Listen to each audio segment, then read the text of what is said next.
got lucky. I got a great ALJ judge. As you very know, Idaho is not very marijuana friendly. Right. And the judge made the ruling that the LCB, Liquor Control Board back then was called, they don't know their own rules, their own regulations. I was acquitted, good to go.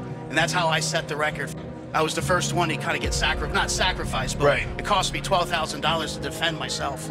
And, I wasn't the behemoth I am today. Right. You know what I mean? I still had a little Chevy Sonic I was making deliveries in across the, sleeping in public parks and stuff. But the hatchback up and my feet out because, the money was tight. Just building your business. That's right. Just building your business. Paying my dues.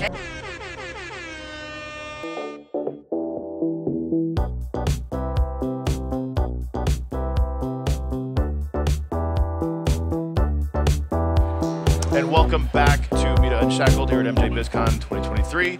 We are here with myself. This is Max Juhasz from Dope SEO and Stanislava, happy to co-host once again. Okay, cool. And we're going to be talking about New Mexico here. We have two phenomenal, extremely well versed in just because New Mexico is its own little world of cannabis, and I feel like just as over time, like we've done so many states, but New Mexico is, I love New Mexico. So I'm going to let's start with you. Introduce yourself. Who are you? What do you do? I know who you are, but for everybody else watching. My name is Matt Kopelman. I'm the founder and one of the owners of Score 420 LLC. 6 locations. Yep. Working on New Jersey. Yep. Working on New York. We're going to get one of those MSO licenses. $200,000. Wow. Jesus. Okay. All right. Hustler. I'm back. But you also, it's not just retail. I mean, you have a. Oh yes, we manufacture our own pre-rolls. Right. We process our own flower. Yep. Most of our own flower, the lower end flower. The more bougie flower, the upscale flower comes in, pretty well trimmed and manicured, and we just package it into Mylar or jars or whatever it needs to be packaged into. Right on. So you got retail, you got manufacturing, processing, delivery as well, or we tried delivery. It wasn't for us at the moment. We were expanding. We had our Alamogordo store opening up. We were getting, a couple per night. One issue was our delivery driver was a black market guy trying to sell his own product when he was delivering our product. So I love New Mexico. Okay, this is why we're talking about this. And I told that guy, I said, listen, bro, I don't care what you do on your own time. You want to hustle, that's your prerogative. Yeah. Don't mix it in my business. Right. And of course, a loyal customer says, hey, bro, this guy's doing this. He's trying to pawn off his other. But you know how he really got let go? He got, it's a funny story. It took more than that? He got angry. It took more than that. He was closing up and he was counting money and the money counter wasn't working. It was just jamming. He punched the hell out of it. I got it on camera. And it's like, all right, this guy got to go. Was that the final straw? Yeah. Well, no, the black market stuff didn't come to after he was let go. Right. Okay. That's when they came. Okay. Yeah. Of course, if I would have, you would have, no question. But that was. It's like you're breaking company equipment. Yeah, and I always told the guy, I said, we'll just say his name was Steve. I was like, Steve. Only Steve could fire Steve. Right. Because he was always paranoid that someone was out to get him or get his job and blah, blah, blah. And he was actually a decent worker, but his priorities was many stories in Score 420. We're going to talk about all the fun stuff in New Mexico. And you've been a guest multiple times. Nope. Please introduce yourself. My name's Seth Gartenswartz. I am one of the co-founders of Black Garden Law. We have a boutique business law firm in Albuquerque. I'm a native of Albuquerque. Right. Spent a lot of time, obviously, there, and some other places. But so we had a boutique firm that does business law.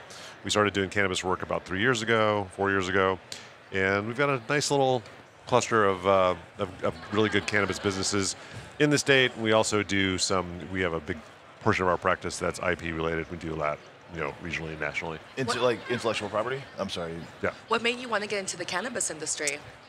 Good question. We had avoided it. Like every year we'd have our annual meeting on a chairlift, my partner and I, and so kind of if it's a short meeting, we take the express lip. It's a longer meeting, we take the fair enough. So, yeah, so Okay. we got it figured out. We never got into it because there were only 35 medical licensees, and they were all up and running before we started our firm, and we just didn't see any point to getting into that space, right? So when the statute was passed and before it was enacted, we realized that there was going to be a lot more business coming in, and around that same time, one of the legacy people had hired us to do a trademark project for them. I'm like, okay, this is really cool and fun and interesting. Okay. We had landed a big industrial hemp client, and it opened our eyes into how big the market is, like how sophisticated it is. And then as this rush to get ready for recreational adult use started, we learned about how much these were all going to be actual businesses now, and none of them had business. There was no structure for that, and all the attorneys. There's some really good attorneys and consultants working in the space in New Mexico, but they didn't do that kind of work. So we just decided we're not going to do licensure, right? We're not going to focus on the regulatory side. We're just going to do the business structure, the finance, the investment, the IP, and the sort of contracts that these business stuff that these places will need. Right. And it worked out really well because we were we got in early, and we made it a point to let people know what we were doing, and by definition, we were kind of taking on the clients who were raising some money, and we were a tech law firm. We're still a tech law firm. Tech is financed a lot like cannabis.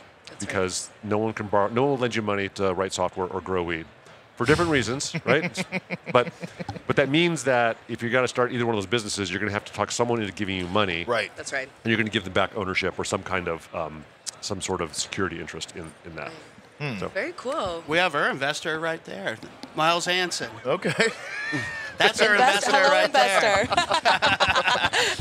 Now, Matt, you have an interesting story because you moved to New Mexico to start your business there. I mean, I know you were operating in Washington State, and then you moved to New Mexico to open.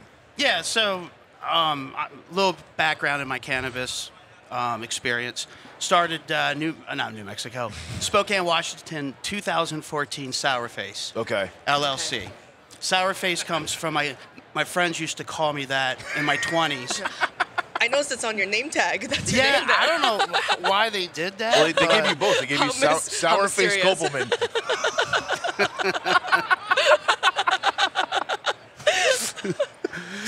So I started as a one-man show. Basically, what I started with, I bought trim from producers, made it into pressed hash. Real simple. I got a keef machine, keefed it, put it in the jack puck, heated it up nice, just real old school, very manual.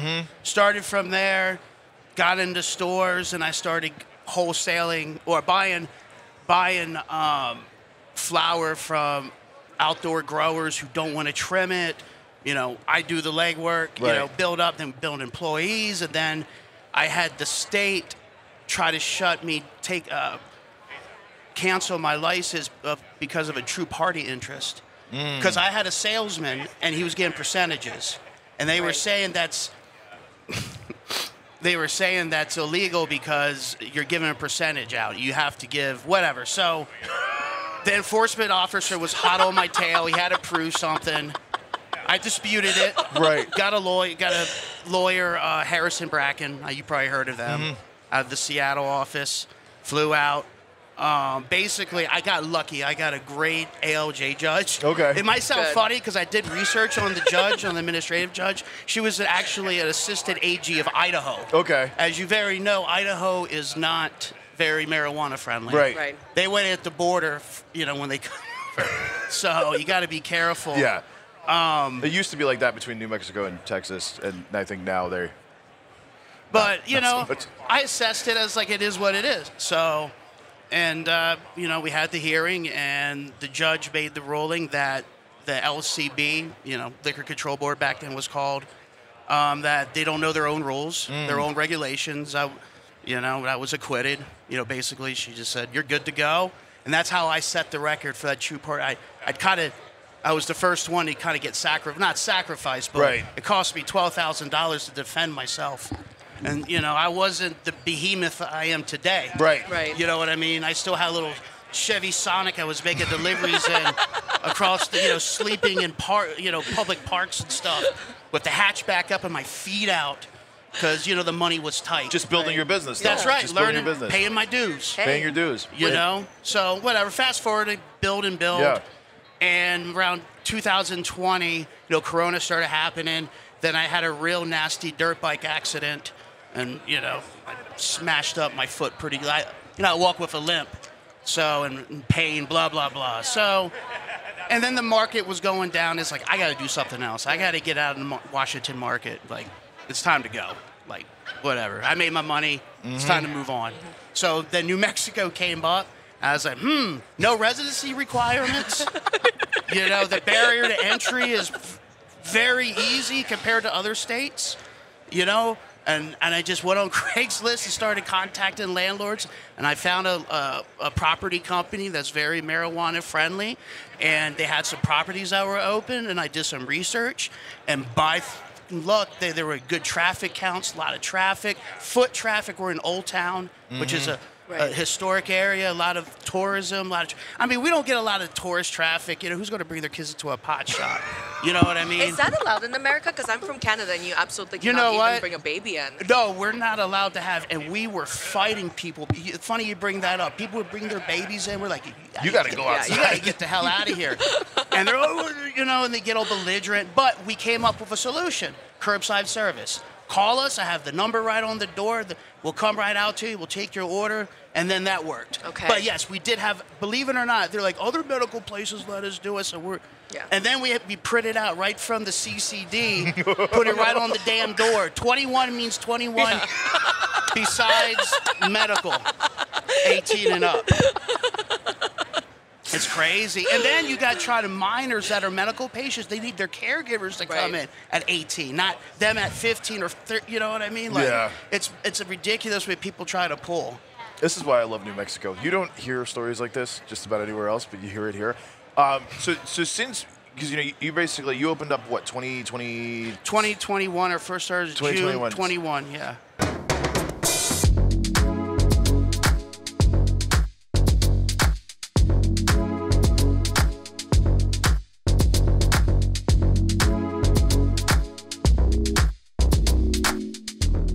And Seth, you got into it.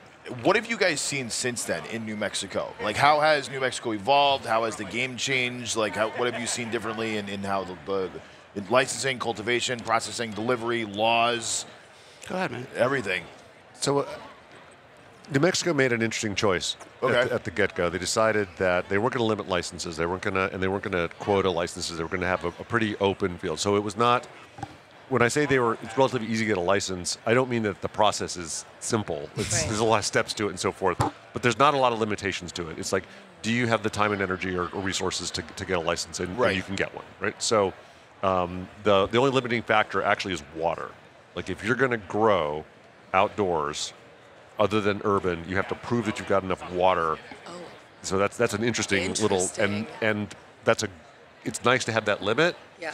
But the state engineer's office was not ready for applications that were partially approved to come to the engineer's office. To have them go, it's like, oh, great, now we got to go check the dope wells. Like, this is, you know. So aside from that, not a lot of limitations. So what happened, of course, is there's a lot of licensees. So New Mexico now has about the same number of licenses as Colorado. Wow. with half the population and, like say, and a quarter of the money. So that happened. Everybody got in. There's a lot of people in. There's more dispensaries in Albuquerque, which is the largest city, than Starbucks or McDonald's combined. No way. No shit. Like, shit, you not. Really? Yeah. High there all the time. There's more dispensaries than McDonald's by themselves or fast food restaurants? McDonald's and Starbucks combined. What? Wow. Okay. So there's lots of units. I mean, there's not hundreds of Starbucks. Right. I mean, right. It's what 200 licenses that were approved, and a little bit over, right, on the city website. I think it's more than that in the city. But not all of them are open though. Right. Open for Right. business. Okay. So that's another good example though. If they got the license, they didn't get open. What happened? You know, like it's not. And what I heard, we probably all heard at some point, is it's a license to print money. it is not a license to print money, right? It is definitely not that. It's if you don't, and I think because the barrier to entry was modest, a lot of people who didn't necessarily have a lot of business experience were able to scrape together a little bit of money and jump in. Yeah, I think a lot of people thought they were going to get rich really fast and had all these crazy ideas, but with zero experience of running a business, how to do it. And this is a much harder business. If you look about some of our other business clients, like if you're going to open an auto repair shop, if you can figure out what equipment you need for your market segment, and there's 2 bay shops, there's 4 bay shops, and you can sort of figure this out, and then you can borrow some money. If you want to open a brewery or a restaurant, you can borrow money you can get an SBA loan. You can't do any of that in this market. And by the way, when we look at people's pro formas sometimes, and they say we're going to plant this many plants, we're like, great. What do you think your yield's going to be? Like, what do you mean? Because they have no idea. Well, they've got forecasted sales, which are right, what we're going to sell. Right. But you obviously need product you to sell. to sell that. Right. Yeah. So we've and look, this is all part of a normal business process. Yeah. We usually don't see markets that are this immature. And we don't think of it as immature because there's other states doing it, and obviously New Mexico had a pretty robust medical program for a long time. But this has been a real shock. And when people say, "Oh my God, there's 2 dispensaries in every strip mall in Albuquerque, what are we going to do about this?" I usually say it's like, well, if you're cool with capitalism, it'll be fine. Yeah. It's going to be kind of ugly for a little while, but all that vacancy strip mall space is going to be vacant again, and keep in mind, if everybody's only doing 70% of what they plan to do, each one of those that goes dark, that 70% gets poured back into the rest of the market. Yeah, absolutely. It picks back up and it meshes back in. Now, this is an interesting spin because, Matt, I know you went from 1 location to, is it 6 now, right?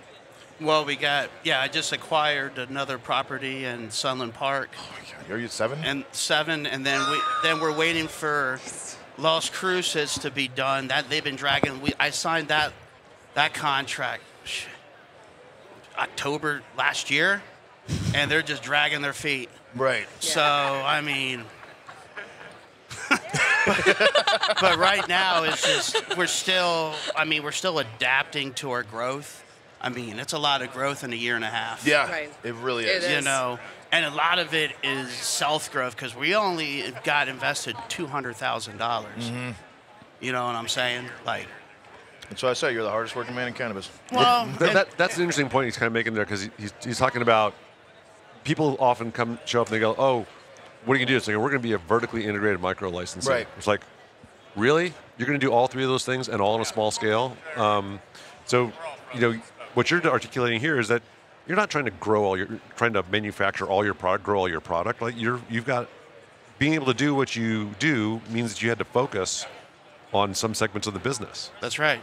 That's through experience. That's what I learned through Sourface. Yeah. I've seen what 65-cent joints to Uncle Ike's could sell, and to 420 Carpenter and all those big multi-chain out in King County and Olympia and blah blah.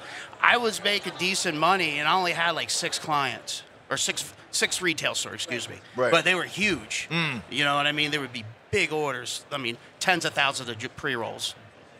It's unreal. Yeah. So that's how I brought this into this market. We are the #1 seller of pre-rolls. I'll stand by that. In the state. In the state of New Mexico. Out of 1 store. How many pre-rolls a month do you sell, Matt? Well, our factory, right, or probably make about 80 to 85,000 a month. A month. Then those goes to our stores. Right. Now I'm just talking 1 store, our Old Town location. We sell on average, about 8 to 10,000 joints a week out of that location only. Wow. And the reason why I could say this, because I've sold, like I said, to Uncle Ike's and Headset. You familiar with that program? I used to get data reports from Headset every day about how my brand's doing and which strains are selling, and compared to other guys in your, other vendors in your category, how you measuring up. And I'd be always killing them. But what I was looking at, this store does $1 million a month in sales, but it's only selling 600 to 700 pre-rolls a day. It's a joke. We're selling, on average 1,300 a day. On a fast day, 1,800. Single pre-rolls. Yeah. Yeah, well, because we clinched the market early. Right. Yeah. Everybody, when we started, everybody looked the same. Everybody felt the same. Right. No one is bringing something in. Like if you bring in a segment, other stuff will sell, right? We started selling 4 for $20 pre-rolls. I found a great source at a great price, and I said, we're going to make a good margin off this. Yep. Great margin. We took that margin and expanded it. Yep. That's why you see these, 8 stores. You know what I mean? Just blowing up, just all pre-rolls. We're still our business is still 75% pre-rolls. Pre-rolls. Wow. Pre-rolls. And I think so let's just put it this way. So for this, because and Eric's not talking, but I know we're hitting the 20-something mark, so we can probably go for another 5-10.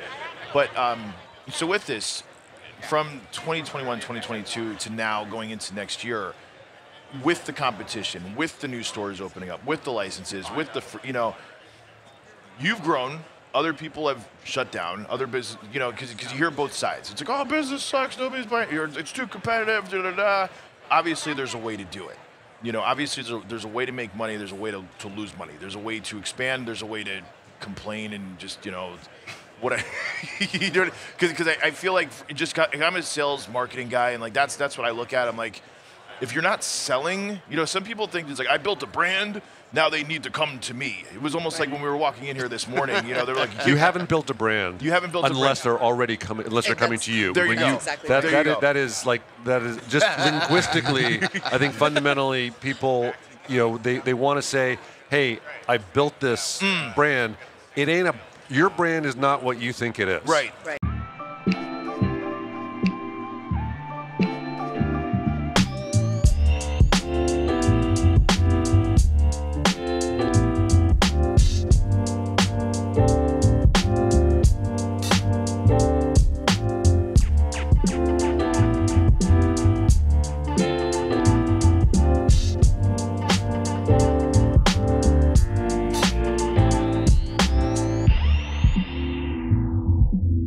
It's only what other people think it is. And if that doesn't drive margin or sales or something like that, if you have a brand, it's either bad or you don't have a brand. So do you think ego gets in the way sometimes of people's growth in business? Oh, it's 100%. That might be your interpretation. Yeah, I think that's a very thoughtful comment. Oh, no. Yeah. Oh, yeah. And I think in the back of my head when they get cocky like that, I said, bro, in the next year, there's going to be 20, 30 other vendors that are going to eat you alive in pricing and in packaging. It's going to look 100% better than yours. Right. And it's true. Look at us now.